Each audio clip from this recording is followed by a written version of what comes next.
लोक गायक अर्पित सिंह, पूरी पार्टी सहित लोक संगीत को सुनने वाले तमाम भैया बाबू, हित मित्र, रिश्तेदार, बंधु, नौजवान बंधुओं का एक स्वर में सभी का अभिनंदन वंदन स्वागत करता हूं। नमस्ते प्रणाम सलाम करते हुए एक नई बिरहा की प्रस्तुति आप लोगों के बीच में प्रस्तुत करता हूं। 4 लाइन हमारे कवि जी आदरणीय स्वर्गीय बंगाल टाइगर राम अवध गुरु जी द्वारा लिखी भूमिका में भाव दिया गया है।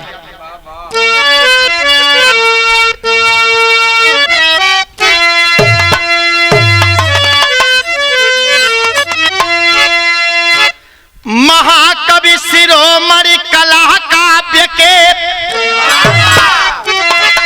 कालिदास अलौकिक कहाए हैं कविवर, साहित्य सागर में ज्ञानी की कुंजी से शब्दों की सरिता बहाए हैं कविवर। भ्रमत भास कर भेद पा ना सके, हृदय मध्य ज्योति जगाए हैं कविवर। अवर्णीय कथनीय अलौकिक जहां में अजब रोशनी को दिखाए हैं कविवर।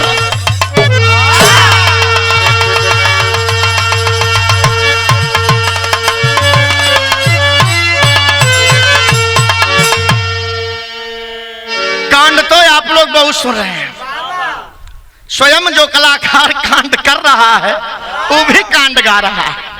ते भैया मेरा उद्देश्य ये है कि बिरहा विधा जो हमारी हो वह हमेशा जीवित रहे। एक लाइन कव्वाली के बानगी लगल भैया, कैसे?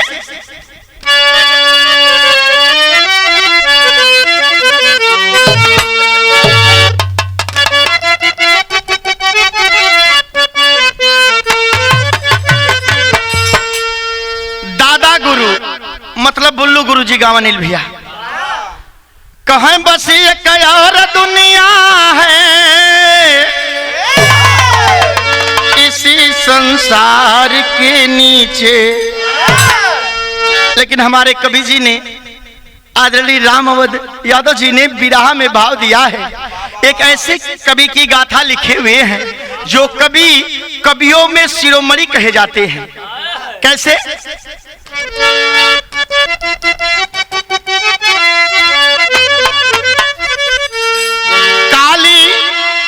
काली दास का कवि काव्य में स्थान है ऊंचा।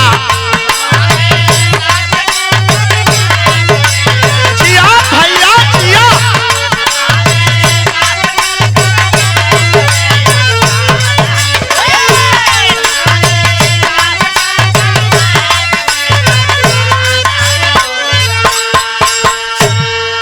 अरे काली दास का कवि काव्य में अरे स्थान है ऊंचा, अरे स्थान है ऊंचा, अरे स्थान है ऊंचा। भाषा और शैली में विधा विधान है ऊंचा। भाषा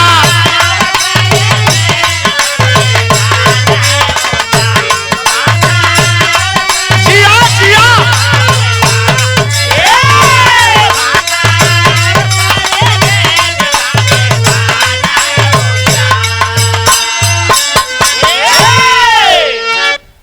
कवि कालिदास के विषय में कौन नहीं जानता। तमाम बिरहा जगत के कलाकार गाए हैं, एक से एक अच्छी कहानी अच्छी गाथाएं उनकी गाए हुए हैं। हमारे गुरु जी ने आदरणीय गुरु भगवान राम अवध यादव जी ने उसी कालिदास कवि जी की एक गाथा लिखते हैं जो कि सबसे अलग गाथा है। कहानी की शुरुआत होगी मास्टर भैया, कैसे का?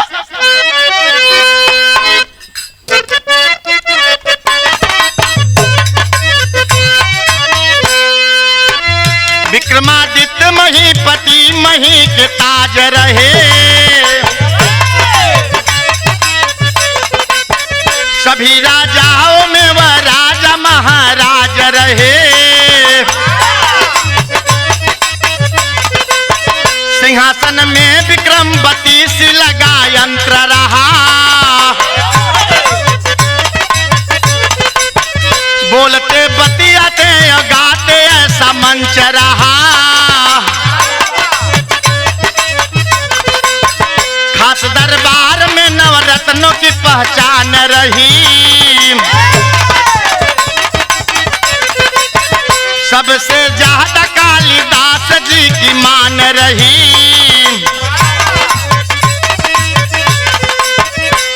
भैया हो, बात कहां से है? उज्जैन के राजा विक्रमादित्य से ली गई। विक्रमादित्य के दरबार में 9 रत्नों का बखान किया गया है। उस 9 रत्नों में एक रत्न कालिदास भी थे। तो हम बताइए, जकरे अंदर सहूर बेसी होला ओकर निंदा समाज में बेसी होली, जरा वाले बेसी रहला। सभी दरबारी खार कवि जी से खाते थे, सभी दरबारी खार कवि जी से खाते थे, किसी तरह वो चले जाए हम मनाते थे।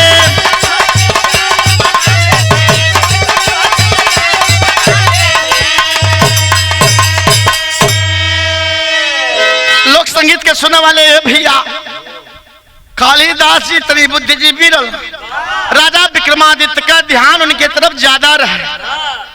ये जो 9 रत्न 9 दरबारी बाड़ा विक्रमादित्य के जो मंत्री थे, उनको विक्रमादित्य ने रत्नों से नवाजा था कि ये मेरे बहुमूल्य रत्न हैं, ये आदमी हैं लेकिन मेरे लिए किसी रत्न से कीमती नहीं है।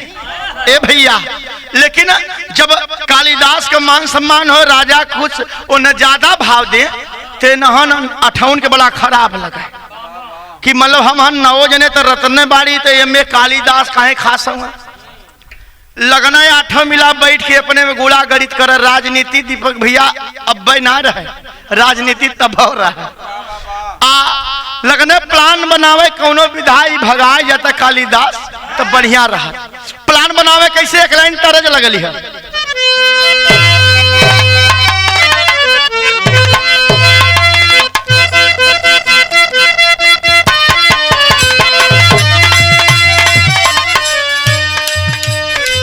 सैया मिलल बा ड्राइवर त चलाई गाड़ी हो,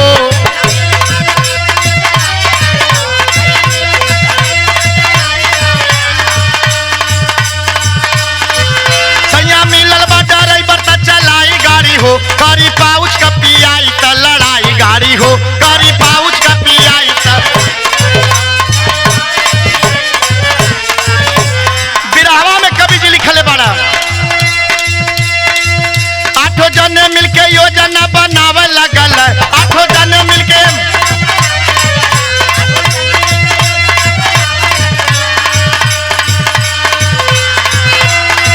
8 जने मिलके योजना बनावे लगल, जाके राजा जी से चुगली लगावे लगल, जाके राजा जी से चुगली।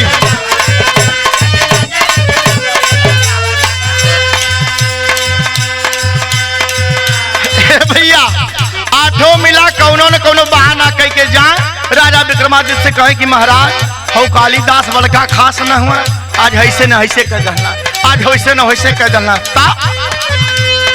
महाकवि कालिदास राजा जी का हाल है,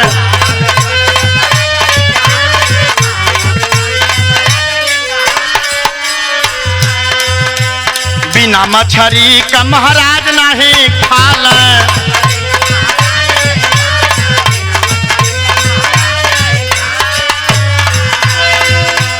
महाकवि कालिदास राजा जी का हाल, बिना मछली का महाराज नहीं खाल। नमक मिर्चा एक में मिलावे लगल, कहा नमक मिर्चा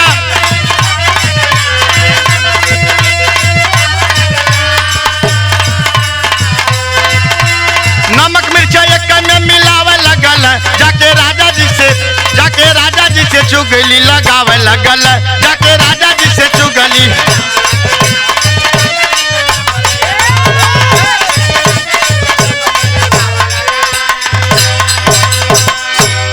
जाके महाराज से कहला, महाराज यहाँ तक तो ठीक बा, जवन बेसहूर हुआ तो बढ़िया बा, लेकिन महाराज आप सात्विक आदमी, संत आदमी, बड़ा राजा होते हुए भी आप एक साधु का जीवन जीते हैं, और आपके दरबार में जो 9 रत्नों में कालिदास जी हैं, बड़ी गंदी आदत है सरकार।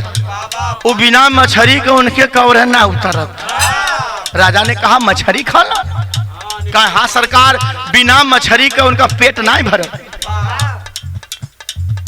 राजा साहब विक्रमादित्य कहते हैं नहीं नहीं, मैं ऐसे नहीं मानूंगा, क्योंकि मेरे विश्वसनीय हैं कालिदास जी। आप अगर सिद्ध कर दीजिए आठों लोग मिलके कि कालिदास मछली खाते हैं तो मानूंगा।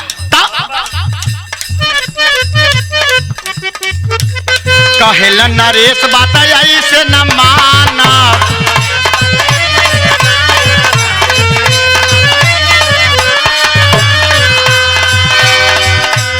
अखिया से देख तब सत हम जाना।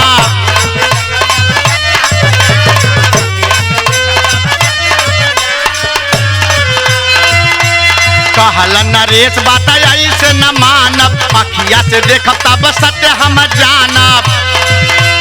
कई तिरस्कार दूर दूर आवे लगल, अरे कई तिरस्कार दूर दूर आवे लगल।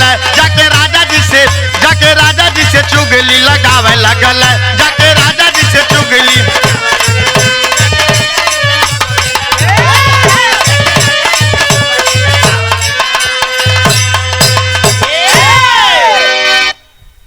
ए भैया कहे महाराज ना मानत हुआ तो हम सिद्ध कर दे, तो कहे तो सिद्ध कर दा, उन्हें महल से हम निकाल दी। विराह में टेरी लग गई।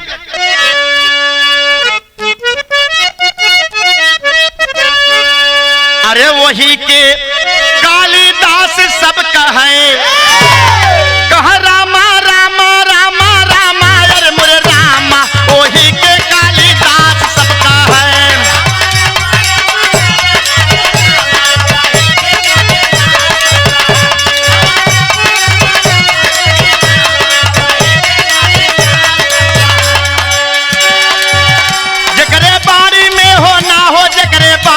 होना जकरे बाड़ी में सारद करती निवास, वही के कालिदास सब कहे।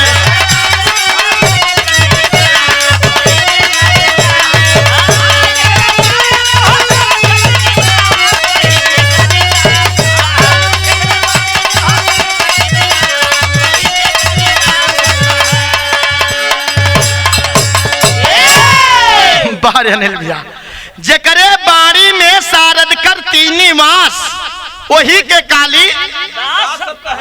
ए भैया हुआ क्या, भाव चौक में है।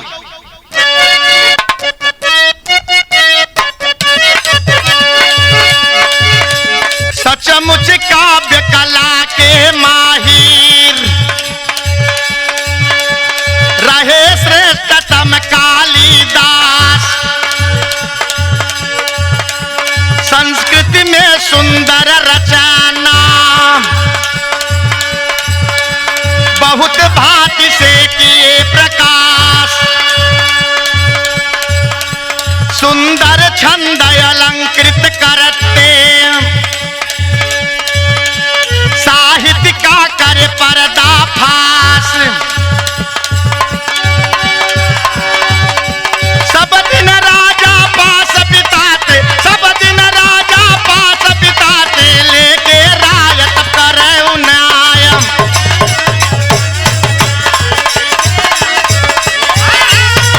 जिया भैया जिया।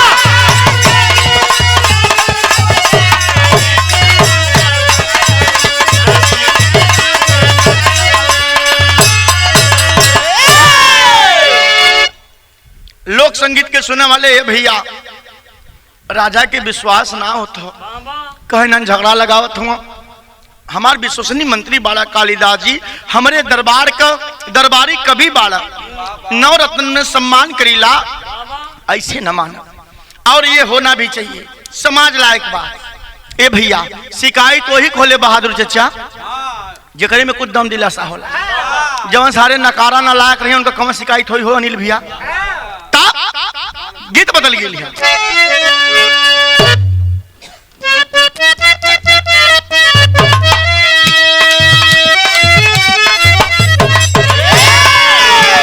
गोरिया दिन भर कई के कटिया लेके सझवा कैसी लवटिया, पीसा अंगना मसाला ना।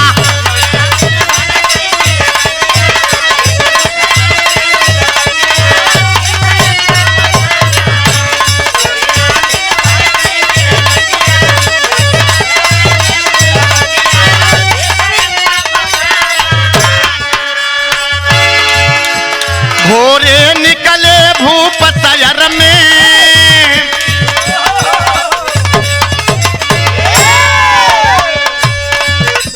भोरे निकले भूप सयर में, मिल गए कालिदास डहर में, भइल भारी तमाशा ना।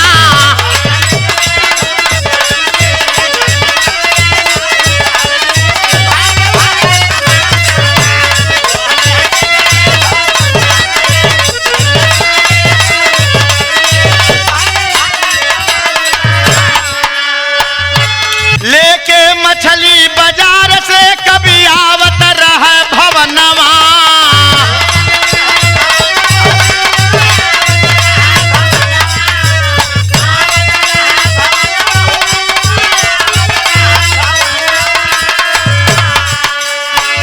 लोक संगीत के सुनने वाले ये भैया कालिदास के आभास हो गल कि दो चार ठे चुइया लगल बाड़े फोरे बदे राजा की। एक दिना राजा भी सवेरे सवेरे टहला निकलल बाड़ा, वहां से कालिदास गमछा में मछली लपेटले काखी में दबले चलल हुआ। राजा देखल कालिदास कखिया में का ले हुआ। अब बात दिमाग में है ये बा कि मछली खाला। राजा निचकने तो मछली महक लगल, मछराई मछराई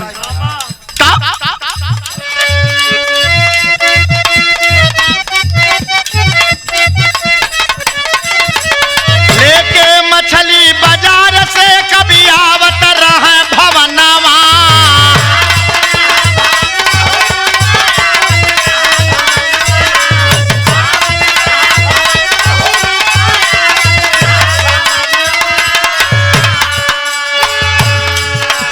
घाट लगा के बात बता के छिप गईल दुश्मनवा।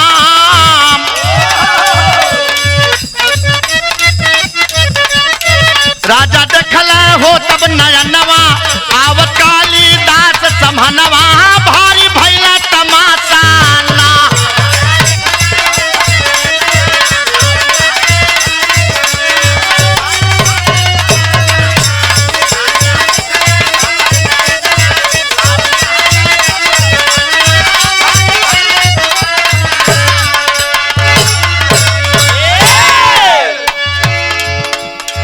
गमछा में मछली को कभी वर्ज लिए गठियाई।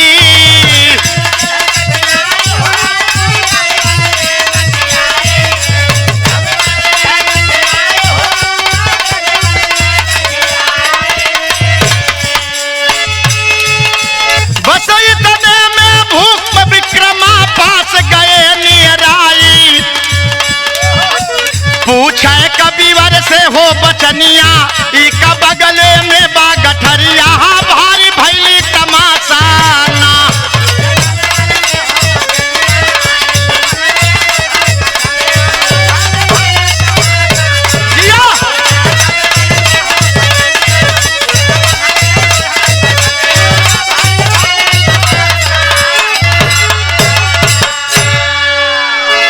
आय हाय बाबूजी गौर कीजिएगा। राजा विक्रमादित्य जब देखले बाड़ा कालिदास के निचके पहुंचल, कल महाराज का ले ले होगा। राजा का बात सुन के कालिदास होके गठिया मिठिया के आड़े करे लगला। जब आड़े करे लगला तो रचिका विराम में आखिरी गीत लग गई।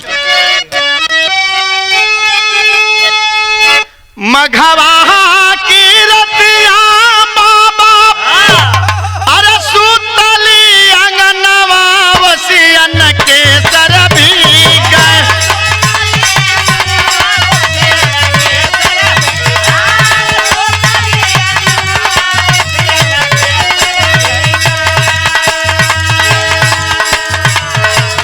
बादल बमनवा, वसियन के सर भी गए।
गईल जाल में ता कहावा छिपाए।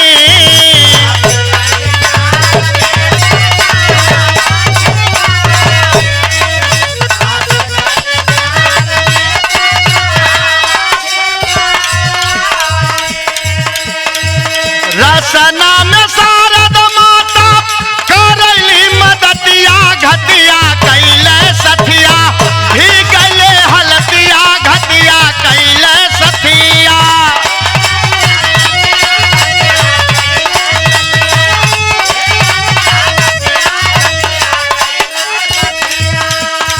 लोक संगीत के सुने वाले भैया कालिदास का बुद्धि फेल कहीं तो संगी मिल के कुल बड़ा खराब काम कर ले आज तो हमारे रंगे हाथ पकावा दिला। लेकिन भगवती माँ शारदा सरस्वती जीभ पे सवार ही भयल का पूछे राजा बार बार का बीवर से बतिया।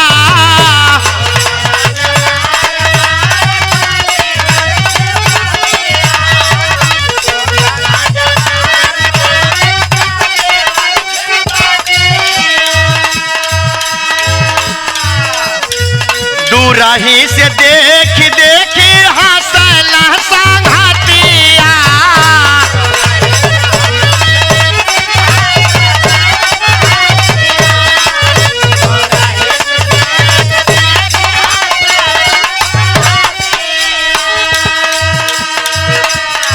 कहेला पुराण हवा कहीं कहीं मतिया घटिया कैले सथिया बिगड़ल हलतिया घटिया कैले सथिया।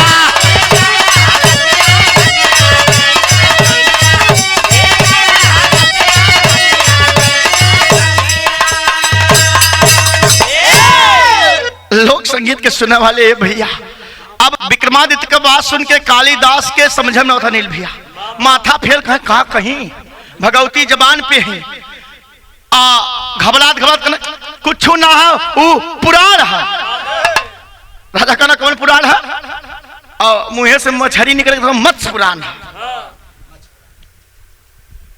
राजा कहना तो दिखावा अब वो तो जानत वाले पकड़ैले हिला गमछा सहित उठाए के ऐसा फेंक देना मछली सही और जब गमछा मछली जमीन पे गिरल बा फर फर फर फर पन्ना उड़े लगा। ये बता भगवती सिद्ध रही जबान से निकल गल कि मत्स्य पुराण तो मत्स्य पुराण हो गल। बार बार राजा कविवर को बाती में ठनकावे हो उधर कलेजा द्रवित हुआ कविवर जी तन को जा रहे हो।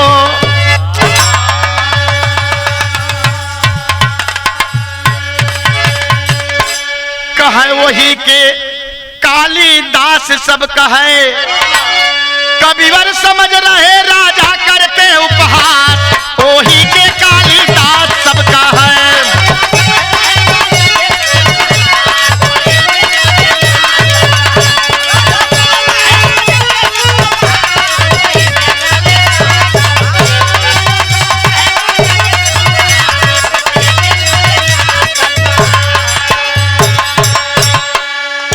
कविवर समझ रहे राजा करते उपहास वही के कालिदास सबका है।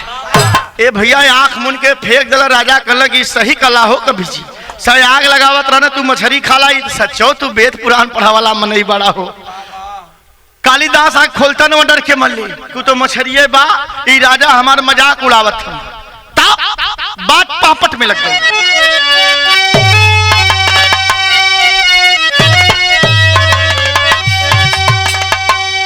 यहवर कविवर के उल्टी आवा सास पास में राजा जी। अरे यहवर कविवर के उल्टी आवा साथ पास में राजा जी। अरे लाग गईल बा जैसे घर में फांस पास में राजा जी।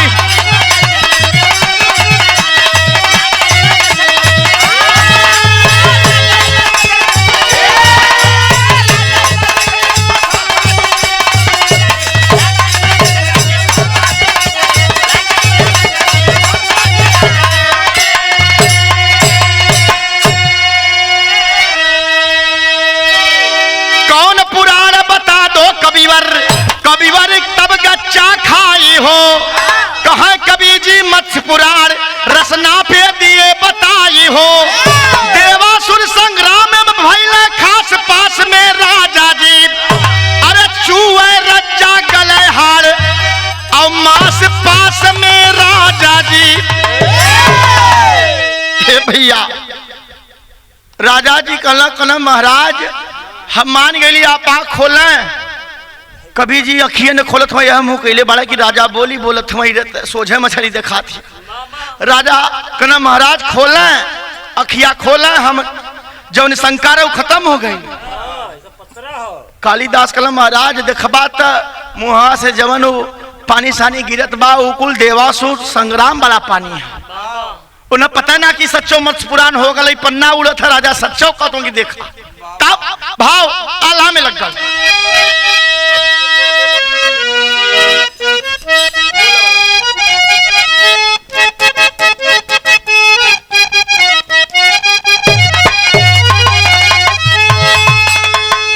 अरे छूटल गोलियां ना कबहू वापस कब हो ले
भैया, राजा साहब नजदीक जाके कालिदास को झकझोर के बोलते हैं कि कालिदास जी आप क्यों आंख बंद करके खड़े हैं, जो आपने कहा वो सत्य है।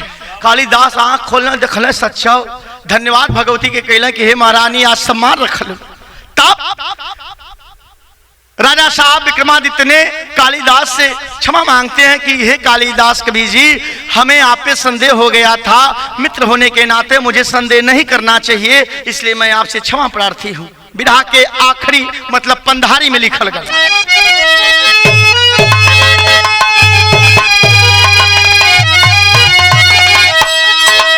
लिहला गरवा से कवि बनी क्या लगाई राजा जी, माफ कर दा हमके भइल परी बुराई राजा जी।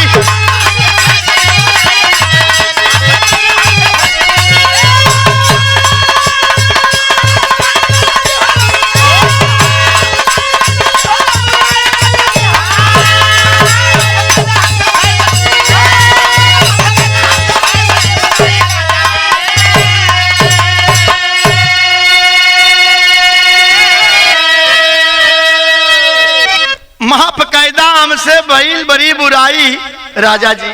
हे भैया, अब इन विक्रमादित्य और कालिदास आपस में भेंट दीदार करत हुए इन्हन आठों चुगलवा जब रहला, इन्हन तो बड़ा खुश हो कि अब भाई पहटई हैं। और जब देखल कुल गले मिलत के तरे बप्पा रे बप्पा, राजा लगला माफी मांगे, आठों देख चिहाल हो, अपन अपन धोती धैले आठ दिशा में चाल हो।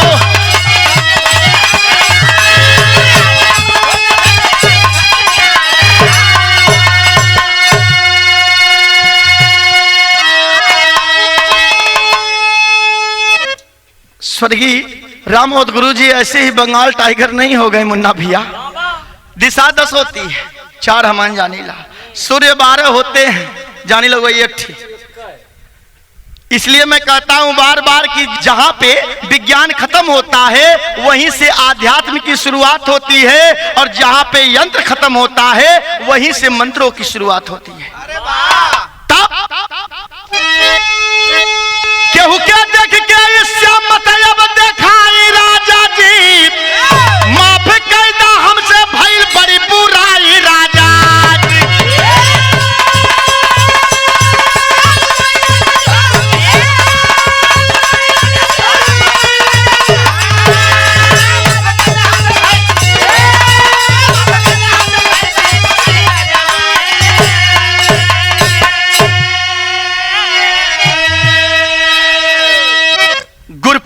गुरु राम अवधि गुरु शिव मूरत की बानी, सोहित ग्वाल गुरु दीपक सिंह बिरहा में अलग सानी। अरे यही के कालिदास सब कहे, ए भाई